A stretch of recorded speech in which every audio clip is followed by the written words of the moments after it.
শুনো মনু, এবার যে পিএস যে পরিমাণে মানুষই লাগাইছে না, তাতে এবার ঘাস মারা মানে বিষ না, যে কথা করছিলাম আর কি। তো বিষ হচ্ছে আমি চলে যাই না, বিষ মাহাই যাবে না। তো বিষয়টা হলো কি, পিএসের দাম লাস্টে যে দেখবা যে এবার গোল খেলাই দিছে।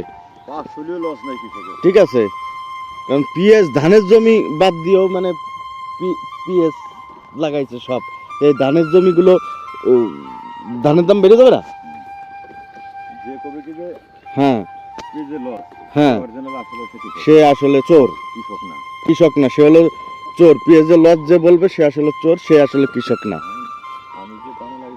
হ্যাঁ, সকালে খেতে চলে আসলাম, আর আইসা কাকার সঙ্গে একটু দেখা, তাই একটু মজার আনন্দের মাঝেও কিছু কথা। যাই হোক, কৃষকের প্রাণ, কৃষকের মন, কৃষকের শরীর সবই পরিশ্রম। পরিশ্রম ছাড়া কিছুই না। এই কৃষক আমাদের জন্য ফসল ফলিয়ে দেশকে বাঁচিয়ে রাখে।